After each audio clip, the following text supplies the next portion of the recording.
Whoa. Alright, time for another draftphysics.com video presentation. Okay, I think we'll do comments, but I really want to get to the Professor Lewin video with the paradox in it. You know, just because I haven't heard any kind of... no one has responded in any way to that paradox. And it's right there in front of our faces. It's in all of our faces. It doesn't matter what your theory is. The experiment speaks for itself. And in terms of its implications. So, hopefully I'll get to that through this comment. And the comment is relevant because this is all about some notion that, again, you're arguing about two different definitions of the same thing, energy. Momentum can be understood as essentially just weight. Weight is pressure. Pressure is force. I mean, it's all the same thing. It all comes back to these derivations where these people live for their mathematics. And they say something like F equals ma. And they think it's the most solid thing ever written in the universe. And they claim it's Newton. But it really isn't Newton, because Newton wrote this. F equals change, okay, in your momentum over a unit of time. The unit of time can be 1 hour, okay? It can be 1 minute, it can be 1 second, or it could be 3.7 seconds. You know, it can be anything. The units can be anything. So if I just say I want to know what the total force was that affected something, then I would just say how long was it affecting it and call that a unit. So it could be 3.7 seconds. So I'm just saying 1 unit equals 3.7 seconds. I know 1 hour equals 60 minutes. I know 1 minute equals 60 seconds. See? You're just saying here's a unit. I'm going to call it something. It's a certain amount of time. That's my unit. Well, for this equation, I want to know total force will be in units of 3.7 seconds, because that's the total force. That's how long the force applied before the object flew away. And so that's the unit. So you put a 1 here. What's something over 1? Oh, it's just the plain something. That's all there is. Change in momentum. Your change in momentum equals the force. The force equals, if your momentum was 0, obviously your change in momentum is going to be whatever your new momentum is, 5, whatever. Clearly the force is 5. Clearly force is momentum.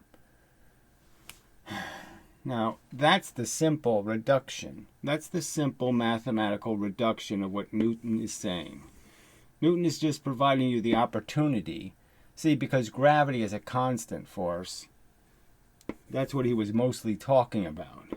And everybody should know that's the truth. He was mostly talking about gravitational forces. And clearly, yes, that happens over a period of time because it's a constant force, constantly pushing, constantly. It never relaxes, just keeps pushing. Okay, it's not a force like when two things hit each other, which is the force is in the thing's momentum. The force is a product of its momentum. Well, you don't need the time component then. You just need the fact that there is momentum in the object. That will be its force. So whatever its momentum is its force. If a meteor, a little tiny one, flies down and hits me in the head, the force is its momentum. Period. Now, you want to do some other kind of silly math. I'm not interested. I don't need silly math because I already got the right answer. I already got the simple, straightforward, direct answer to the question. What is a force? The change in the momentum. All right. Now you are making excuses to not understand what I was trying to say. There's nothing you're trying to say. You're saying an equation that says acceleration equals the change in your velocity over a unit of time. The same exact gimmick. Oh, shit. I'm sorry about that. Yeah, I didn't realize that not enough of this is on the screen. So you can see the other drawing, right? You can see it now. It's not that much. It's just this, and this. Yeah. Well, anyway, so you're doing the same thing. This is what you're saying acceleration is. A change in velocity over time. Well, again, I can wipe out the time, depending on what units I'm saying. What's the total acceleration? Well, the total acceleration is over the total amount of time. If I make the total amount of time 1 unit, say 32 seconds, doesn't matter what the units are. I'm saying 1 unit of time is now 32 seconds. I put a 1 here. I'm done with this now. I know the unit of time is the entire time it was accelerating. What's the total change in the velocity? Ah, that's my acceleration. So my velocity change, whatever increase or decrease, is my acceleration.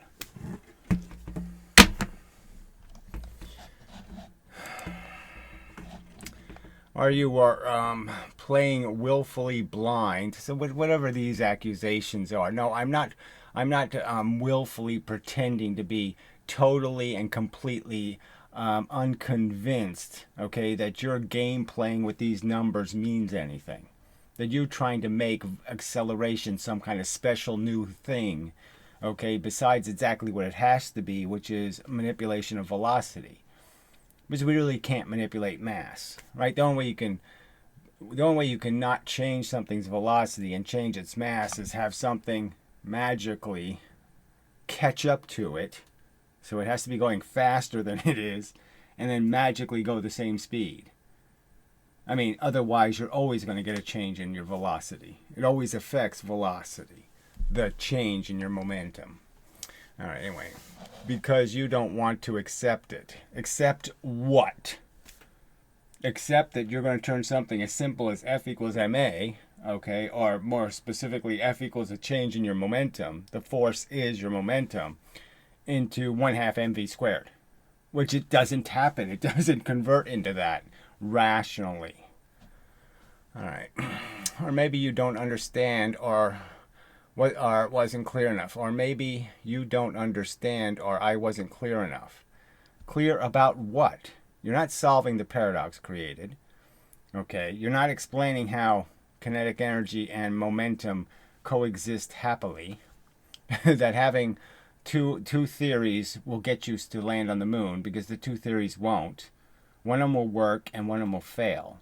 If you think it takes 2,000 joules to shoot the bullet, and it only takes 4 joules to move the 2 kilograms of soda, if you think that, you will fail to successfully navigate space. I don't know why, whatever, but you aren't arguing about this in good faith. Well, you can just fuck yourself. I mean, really, I've invested 10 years in this channel arguing these arguments. You think this is fun, fuckhead? Going over this redundant bullshit you people spew? Look, I have a mathematical formula. Now you have to figure out how I fucked it up. You know, Stephen Bro does his stupid experiments. Did he figure out how they sucked? Or did I have to figure out how they sucked? Did he figure out on his own that, oh, I'm pushing things with gravity? That's stupid. Now, the answer in his other experiment is going to be that the spring isn't stiff enough. Did he figure it out, or is it my obligation to figure out the error in his experiment? Right? So, well, who doesn't have the good faith? You're the people who have produced zero evidence. You can't link me to anybody talking about this 1.4 theory. You can't provide me any physical evidence.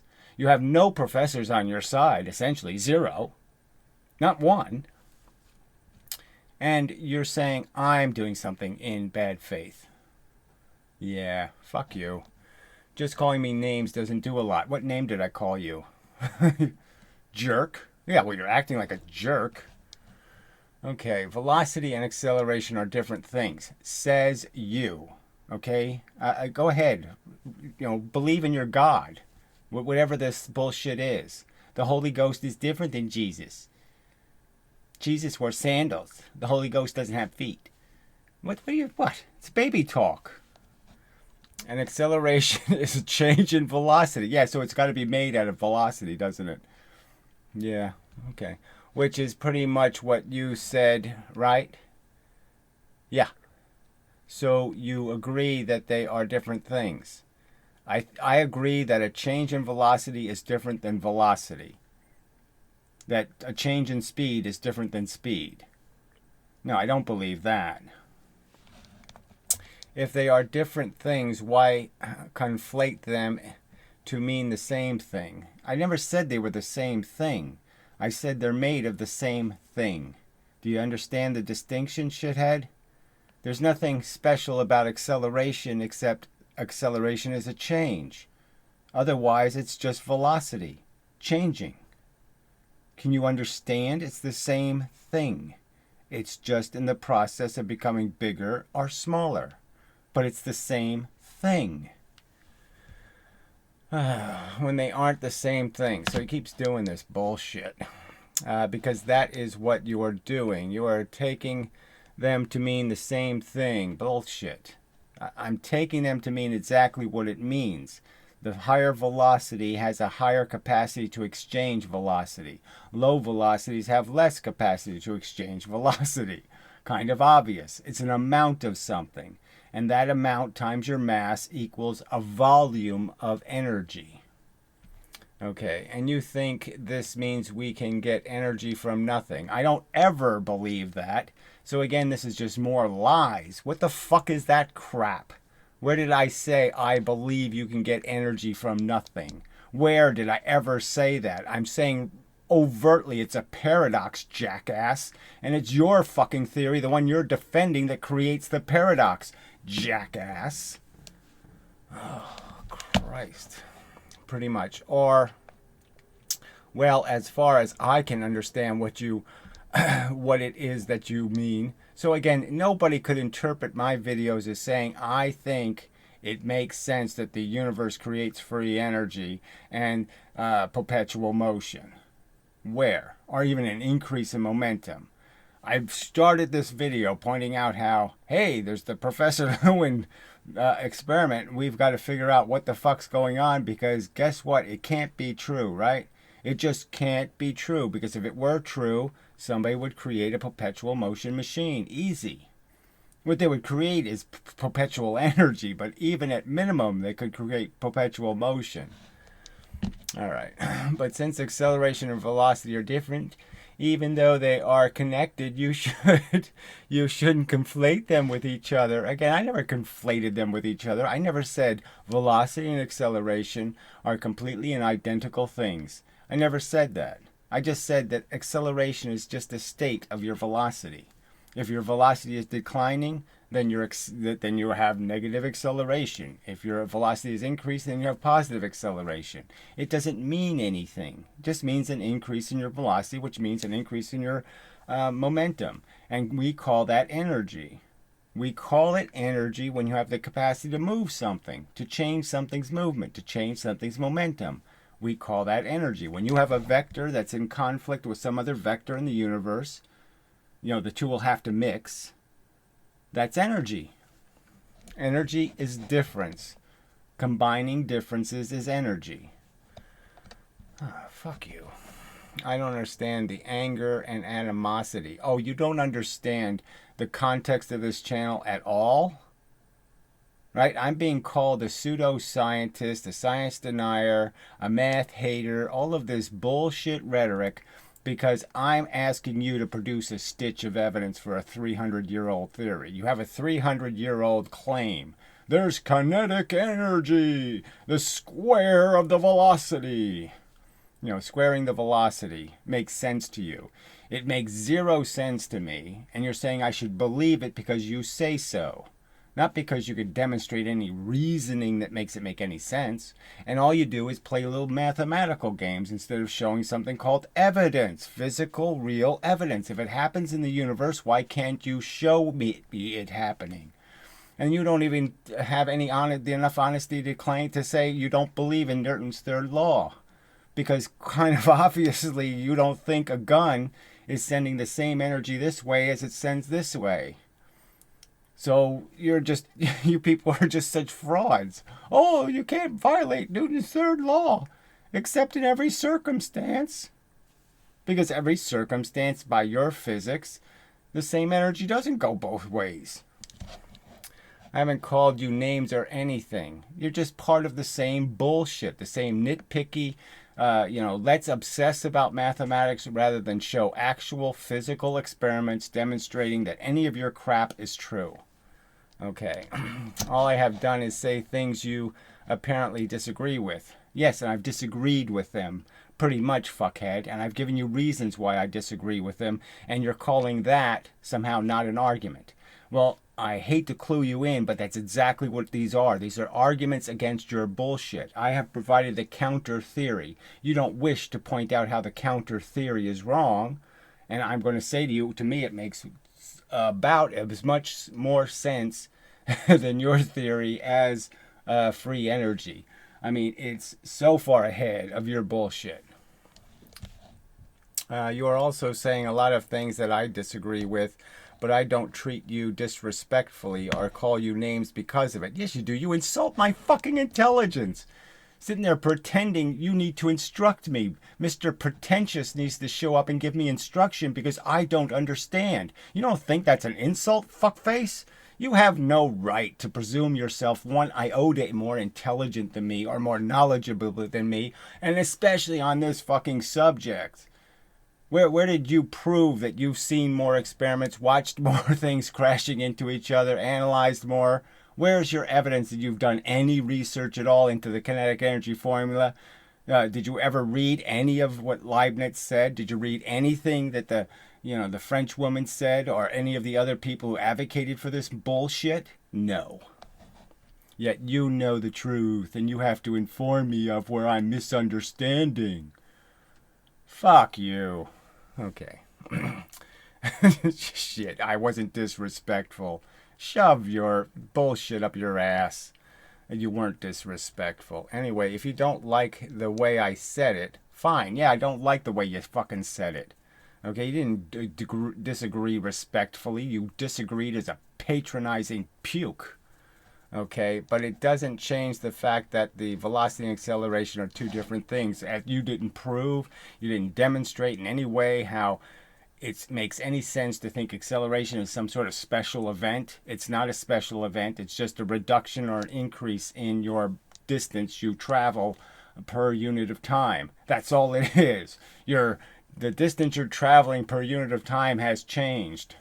Yeah, so what? How is that different than your velocity? Oh, it's right, it's not, because you measure it as your velocity. Through the whole process of acceleration, you have a velocity, and your velocity changes. Clearly, acceleration is just describing changing velocity. Shit.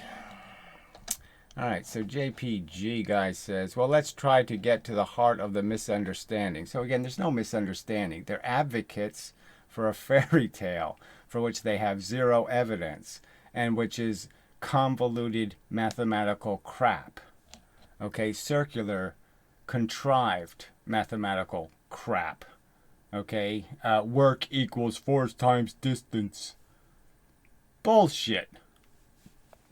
It goes both ways. So let me ask you, why do you think he thinks velocity and acceleration are the same thing? Well, again, I don't think they're the same thing. I think they're made of exactly the same thing. Velocity. He says acceleration is completely made out of velocity. There you go. Acceleration equals change in velocity. That's what he is saying. So, number one, can you understand why he would think that?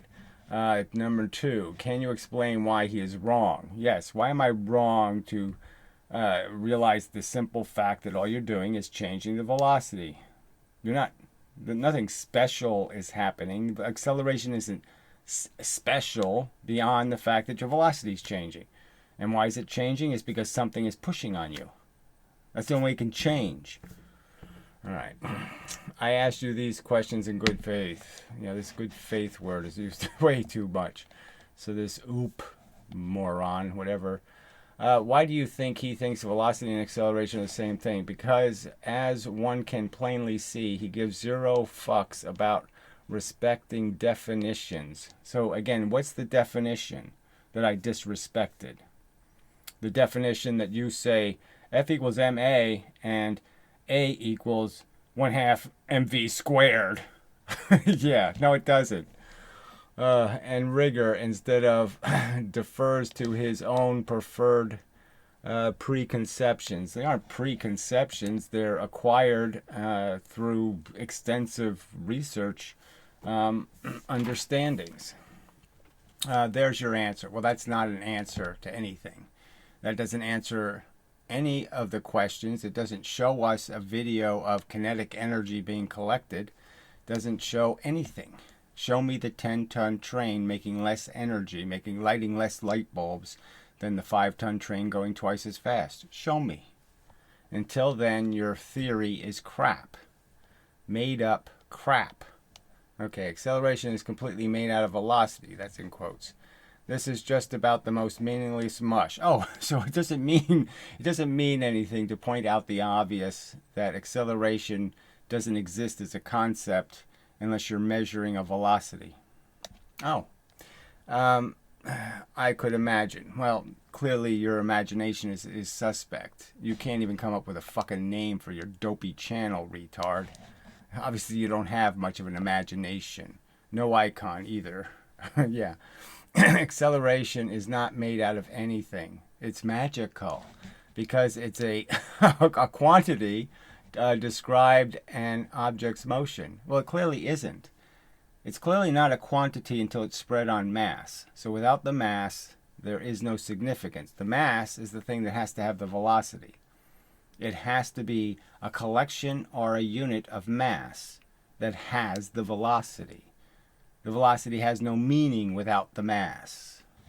Okay, there is zero need to bother trying to sort his own preferred conceptions of what he thinks these words mean. So again, this isn't about any kind of definition. The definition isn't in dispute. A change in your velocity is an acceleration. Oh, there we go. A change in your velocity. Clearly the acceleration is made out of velocity. You throws them around. So again, you just want an excuse to use your silly contrived math to create a fake and completely phony description of reality that you have no evidence to defend. Okay, so let's see what JPG says to that crap. I think it comes down to him wanting to be able to see it. Well, to have some reason to believe. Give me a rational, logical reason to believe. You've given me nothing. You're just telling me a Jesus story. You're telling me a Holy Ghost story. Again, it's worse than a Jesus story. There's not a shred of evidence for this piece of crap being the truth. The history sucks. The whole process sucks. The math sucks. The whole thing sucks. The very fact that you're slandering Newton by putting this fake formula in his mouth and saying Newton said F equals ma, when Newton said F equals change in momentum over whatever units you want to use. All right. He said a few videos back that he would like a follow the bouncing ball explanation of physics. To me, this means see it. Fine. I'm obviously saying the universe is elemental. The universe isn't being run by a god. It isn't being run by a smart thing. It isn't being run by a little magic crystally thing going blah, blah, blah, blah, blah, blah, blah, blah. You know, it's not being run by something organized and complicated. It runs on simplicity. So that's what I really mean. If you're going to describe the elemental universe, you're going to have simple concepts, not complex concepts. Not, though, the abstract lens of mathematics, but rather a picture that can be drawn. Well, this isn't even true either. I don't really care. Mathematics is okay. But there has to be physical evidence connecting the mathematics to reality. If you have no physical evidence to defend the mathematics, then there's no point. Mathematics can create infinities. Mathematics can create negative forces. Right? Mathematics creates lots of weird things that can't exist in reality. And they're just metaphors or replacements for a concept. But it's not really accurate. Just as I point out. No one would say the sun is producing zero momentum. Nobody would say that. I mean, technically it's sending the same energy in both directions, so there's no energy. But who believes that? I've read Quora posts that say outright some aspects of physics can't be completely understood without math. Well, this quote from Feynman apparently, but complete ass. It's a complete garbage statement. It's just somebody says so.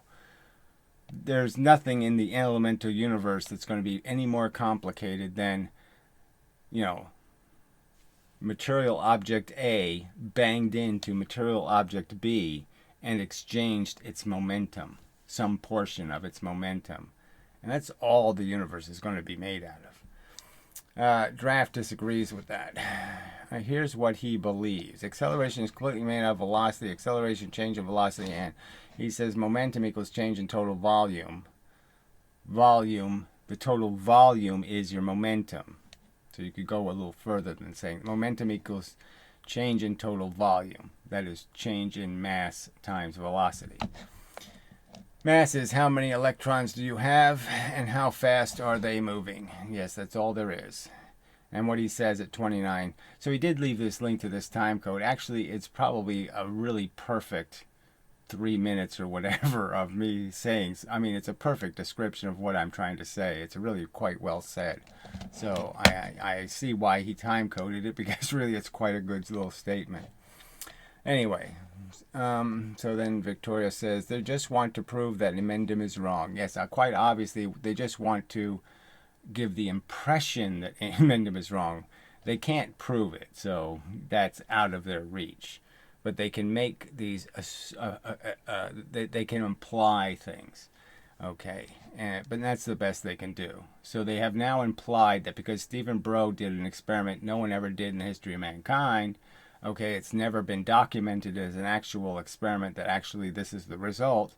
No physics professor would agree with it. If I gave them a test, if I gave them the question ahead of time, how fast will the cart go? They'd say twice as fast. They're not going to say 1.4. Okay. They're in for sabotage against his character. It's pathetic. Yes, it's all about just trying to assassinate my character, imply that I'm some sort of despicable person that doesn't pay his bills and doesn't pay his debts and this and that and all these fake accusations, and that I'm deliberately misunderstanding their crap. Yeah, it's just so disgraceful. All right, so let's go to the Professor Lewin. So Daniel, okay, you wanna talk physics? Well, I'm going to show you an experiment, and how about you trying to explain how it's possible that it's true, that it really happens? Because if it really happens, how come nobody discovered it? Because it is perpetual motion. It is too easy to convert into perpetual motion. All right. So I'll be back momentarily. Yeah, should be back. Ooh, add in 5 minutes. That's bad news. Can't win them all. All right, so I'll draw this real quick, and then we'll play the video. And if you have some idea of how this is all possible, I would love to hear it. So you have a car, okay, that's half the mass of this other car. All right. And you're just going to bang them into each other. And the catch is this has a spring on it, and this has a spring on it. Okay. And so you're just going to push this one. Okay, it doesn't matter what its velocity is. You're just going to push it with a velocity. So you're going to measure to see what its velocity is when it hits this object. And what's going to happen is this is going to leave with 1/3 the velocity, okay, that it went in with. So it's going to go in with some velocity. It's going to come back with 1/3 of that x in this direction, and this is going to leave with 3/4 of this x velocity. So 2/3, sorry. Oh, a lot of stuff to remember. 2/3 of the velocity. Now the problem is this has twice as much mass, right? This has a 1 mass. Let's just make it a 1 to make things simple. This has a 2 mass. So you can see the obvious problem is if it was conservation of momentum, then this should go 1/2 the velocity. But it's going to go 2/3 the velocity, which means it has more joules. So if this had 100 joules of energy going in, this leaving this way is now going to have 130. Okay, fact. That's what it's going to do. That's what the video is going to show it doing. Okay, and so the reasoning is that, okay, well, only half the velocity, the momentum was successfully exchanged, but then the spring added 30 this way and 30 this way, and that canceled, so it was nothing. But the fact is there's still more momentum moving in this one direction. So you can understand that all I have to do is cascade this. So I have a 2 times the mass, so I put 4 mass. And then I go to an 8 mass and then a 16 mass. And you can get the idea that by the time I get to the 32 mass, or even the 16 mass, I'm at, say, 300 joules. So I've tripled my momentum. And then if I swung that back around, okay, just went around in a circle with it, you know, like if it was a bunch of little pendulums banging into each other, okay, all I have to do is have them, you know, they go this way. So the object's getting bigger, bigger, and bigger. And then when this one swings out with its 300, right, I can just send it back another path, right? I just make it swing into another object that's the same size and the same size and the same size and the same size. And I end up with my 300 still here. And then all I have to do is swing that back into this with 3 of these. And they'll all leave with 100, right? And I'll start the whole thing over again. And it'll just keep going. See, it would be perpetual motion. I got 300 joules going this way now. So even if I just hit this little one, I'm going to give it 300. Even if I lost half the energy, I still have 150 joules. So I have more than enough to start the whole thing all over again. So how can it make sense, right? There's got to be something wrong with the experiment, right? You cannot increase the momentum. It's just not possible. It should be understood that the experiment doesn't conserve kinetic energy either. So it's not only not conserving momentum in a direction, it's also not conserving kinetic energy either, because you end up with less kinetic energy in this object. So it has more momentum, but it lost kinetic energy in exactly the same experiment. So the same experiment somehow lost kinetic energy and gained momentum. What? How could you lose, how could you heat something or do something and gain momentum by heating things? I mean, it just doesn't make any sense. I'm just saying, this is paradoxical. You have to concede. How can this be true? It can't be true. Something's got to be wrong here. There's something screwing this up. There's got to be an error in understanding somewhere, because we know you really can't do the perpetual energy thing. Even Leibniz knew that. This one goes through here, gives you the time here. This one will come back. This is a Tempur-Pedic mattress. Sorry. Its mission is to give you truly transformative sleep. It really is disgusting, that Professor Lewin did this to his own videos. Gives you the time here. They're his videos, by the way. So he licensed it to another company to get the money. This isn't an MIT. MIT isn't getting the money from this commercial. He is. And the worst part is I get a copyright notice every time I play one of his clips. I get a copyright notice. Now, it's not a strike against my account, but still a copyright notice. It's still kind of irritating that I get, spanked, or at least the finger wagged at me for using something he should allow anybody to use. Ready, 0.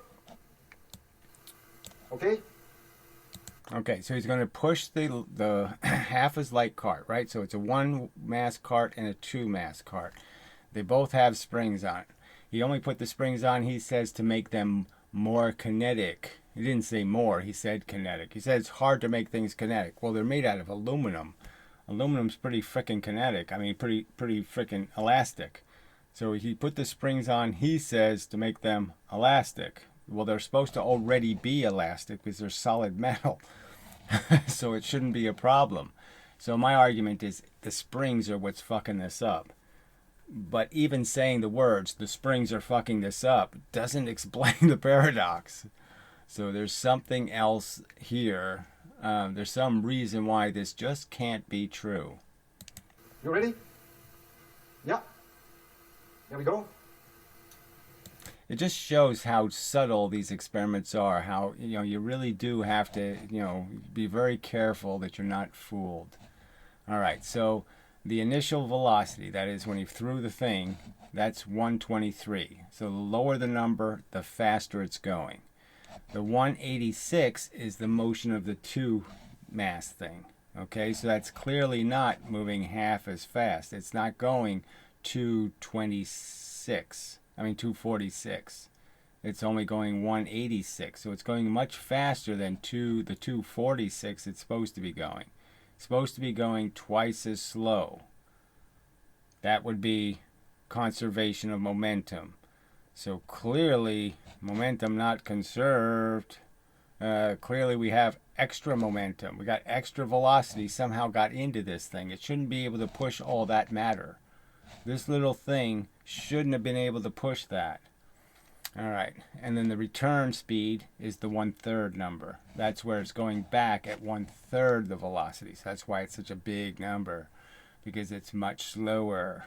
Okay, so it's much slower than the original speed. Only 1/3 of the original speed. And that's, you can see it right there. 125 is 1/3 of 375. So you can see it right there in the number.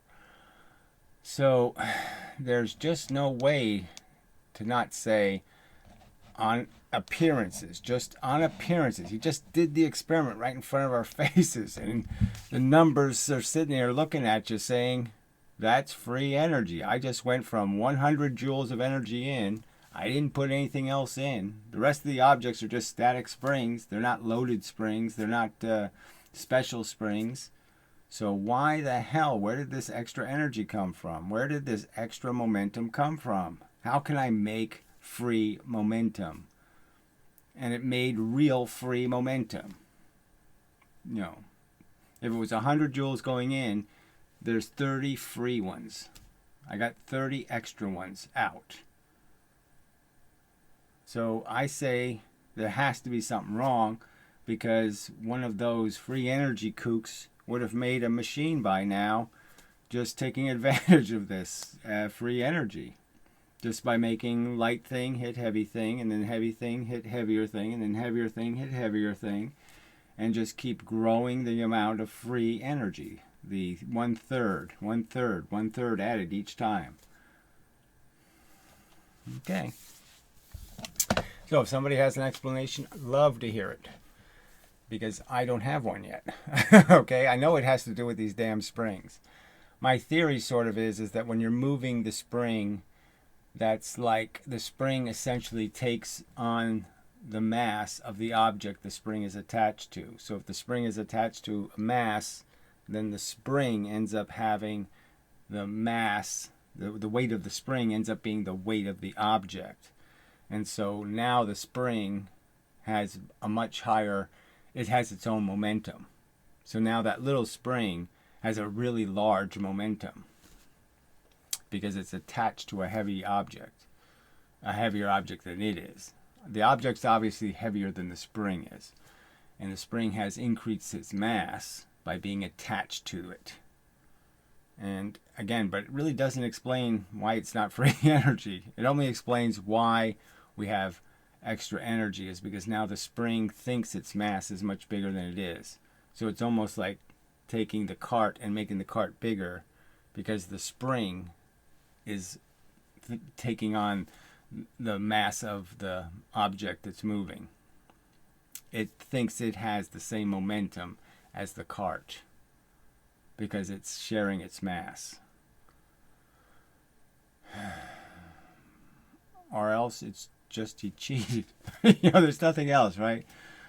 There has to be some kind of explanation, because we just, like I said, we kind of just know this can't.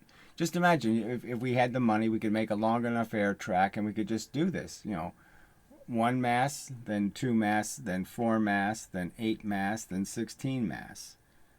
And we should end up with tripling of the amount of joules of energy we put in. So we put in 100 joules in, and we get 300 joules out.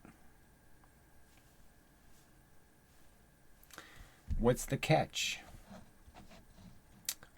I can't think of it yet. So it still remains, springs might be a lot more complicated than dopey physics ever realized. You know, it really matters what they're attached to, whether they have a velocity. All of this crap makes a difference. But it still doesn't, like I said, explaining why there's more momentum doesn't undo the fact that there's more momentum. This object, that 2 mass object, has too much momentum. How can it, where did it get it from? How can it acquire extra momentum? And how isn't that free energy? There's just no way around it. It's free energy. Okay, so enough. And if you have any clever ways of designing a system to take advantage of it, I'd also be interested. You know, ways that are, you know, that it's kind of a slow process. Obviously, it's not like you can multiply the energy that fast. I mean, obviously it has to do the exchanges, but it is pretty fast. You could probably, the whole thing, to go from the 1 mass object to the 16 mass object probably would only take 2 seconds, right? So it is pretty fast. I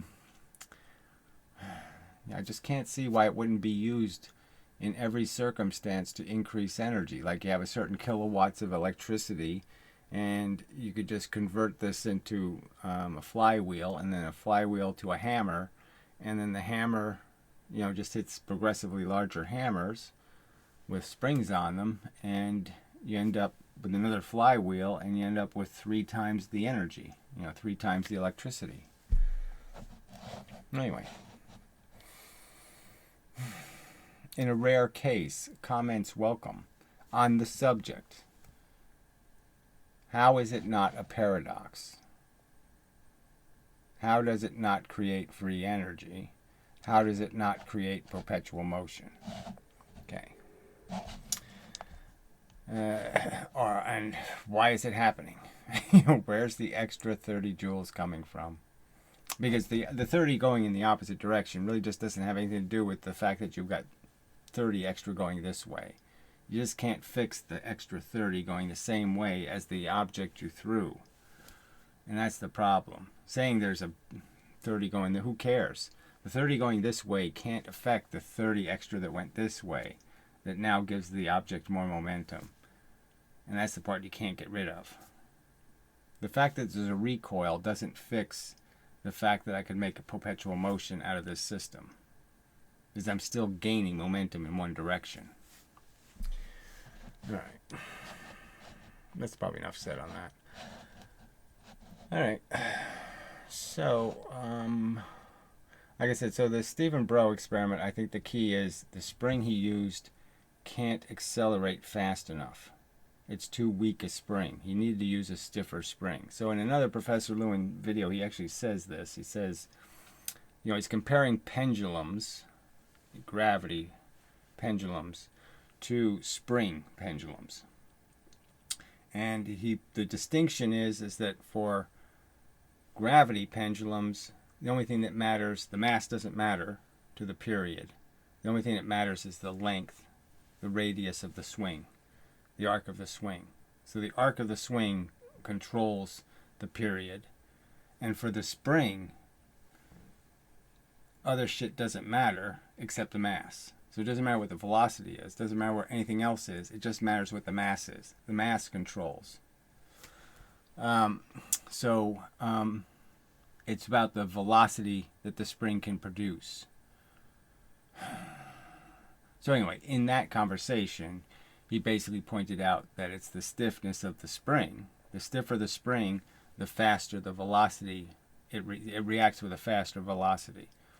So the point is that if you're trying to get a velocity to move a car or something, if you have a spring that has way too little stiffness, it can't produce a velocity quick enough to push the cart at the speed it needs to conserve the momentum. So he used too soft a spring, and if he uses a hard spring, it should work. That would be the argument. And one of the arguments. Yeah. Okay. So I think that's the cause. But again, this moving spring thing I think also has something to do with it. Springs moving has a meaning, but stiffness is really the truth. The stiffness of the spring is really important also. All right, so that's enough said. So he's using very stiff springs in this experiment. You can see they're just bent metal. So it's a very stiff spring. All right, so till the next time and such.